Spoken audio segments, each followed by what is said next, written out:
সুন্দৰ যে ফুলাৰ মন্ত্ৰ অহোৰাত্ৰি মাতে সেয়ে আজি ইমান ফুল প্ৰভাতে প্ৰভাতে শ্ৰদ্ধেয়সকল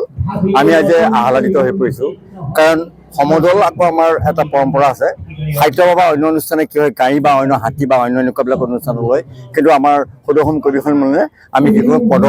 যাত্ৰাৰে আমি কবিতাৰ সমদল আগবঢ়াওঁ আজি বৰ্ণাঢ্য কবিতাৰ সমদল হৈছে এই ঐতিহাসিক দলৰ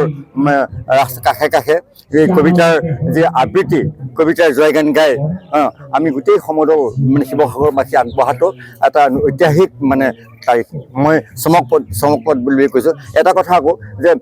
বহুত দীঘল মানে লাইন হৈ এসোপা মানে লাইনেৰে যে কিবা এটা মাত্ৰা পাব তেনেকুৱা কথা নহয় খুব সীমিত মানুহৰ মাজত যদি তাৰ মাত্ৰা পাতে দেশ থাকে গভীৰতা থাকে তেতিয়াহ'লে সেই অনুষ্ঠানটোৰ সাফল্যমণ্ডিত হয় মই আজি সমদলৰ কাৰণে অত্যন্ত সুখী হৈছোঁ আৰম্ভণিখিনি মই কৰি দিছোঁ আৰু সকলো মানে মহিলাই আৰু শিৱসাগৰৰ কণ শিশুসকলে যে আগত গৈ মানে এই যে সুন্দৰ যে ফুলাৰ মন্ত্ৰ অহোৰাত্ৰি গাইছে এয়া কিন্তু সদৌ অসম কবি সন্মিলনৰ কাৰণে অতি গৌৰৱৰ আৰু বিশেষকৈ শিৱসাগৰবাসীৰ কাৰণে অতি ভাল লগা আপোনালোকৰ শুভ ভাল হওক আৰু আজি আমি সামৰণিত উপনীত হৈছোঁ মই এইকাৰণে আৱেগিক হৈ পৰিছোঁ যে অতি আনন্দৰ মাজেৰে আমি আজি তিনিদিনীয়া কাৰ্যসূচী পৰিসমাপ্তি ঘটাম সমদলৰ যাত্ৰাৰ পৰা ধৰি এতিয়া শেহতীয়া আমাৰ মানে জীয়াই আমাৰ বঁটা প্ৰদান আছে এই অনুষ্ঠানটি গতিকে আপোনালোকৰ সহযোগিতা বিচাৰিছোঁ আপোনালোকলৈ শুভেচ্ছা জ্ঞাপন কৰিছোঁ ধন্যবাদ গোটেই হয় এইটো থাকি গৈছিলে হয় এই আমাৰ লগতে এটা গুৰুত্বপূৰ্ণ কথা যে নৱনিৰ্বাচিত জয়জ্যোতি গগৈ ডাঙৰীয়া আমাৰ লগত গৈছিল আমাৰ প্ৰাক্তন বুলি ক'ব নালাগিব বৰ্তমান সম্পাদক হৈ আছে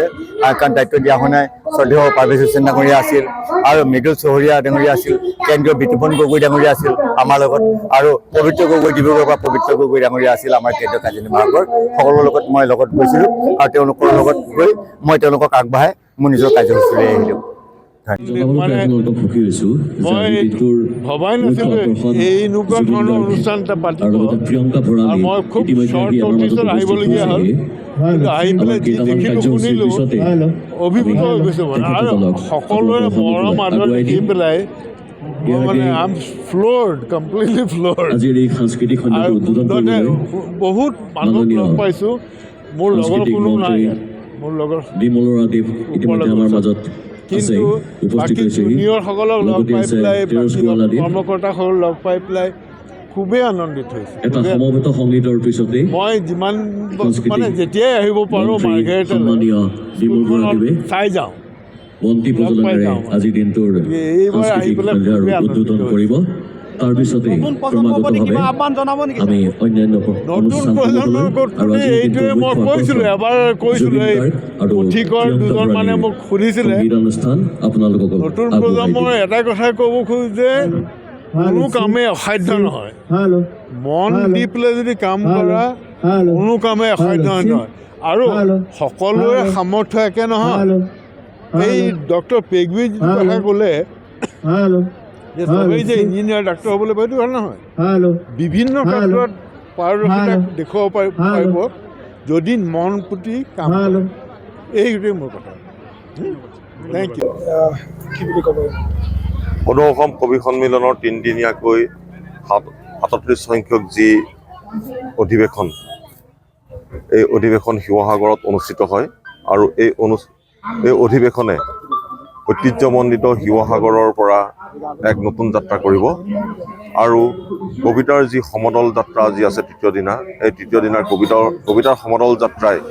অসমৰ যি কাব্যিক বাতাবৰণ এটা সুস্থ আৰু সবল আচলতে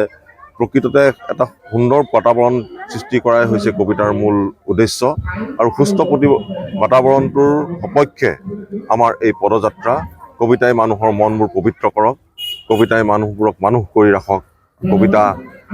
মানুহৰ বাবে এক পাঠ হওক আৰু যি পৃথিৱীৰ সুন্দৰ কৰিবৰ বাবে আমি এই কবিতাৰ পদযাত্ৰা আমাৰ যি কাব্যমন্ত্ৰ সুন্দৰে যে ফুলাৰ মন্ত্ৰ অহোৰাত্ৰি মাতে সেয়েহে আজি ইমান ফুল প্ৰভাতে প্ৰভাতে প্ৰতিজন কবিয়ে বাহ ফুল হওক আৰু জাতিষ্কাৰ হৈ পৰক এই হৈছে সদৌ অসম কবি সন্মিলনৰ কাব্যযাত্ৰাৰ এটা উদ্দেশ্য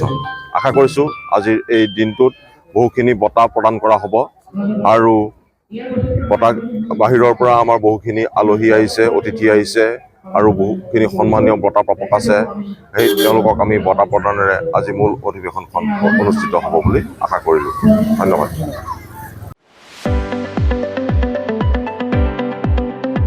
ৰঙাপাৰাবাসীৰ বাবে সুখবৰ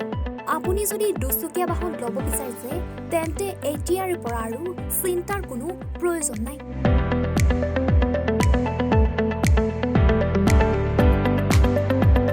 আপুনিও আহিব পাৰে ডিবিপি এছ'চিয়েটৰ বাজাজ টু হুইলাৰ ডিলাৰ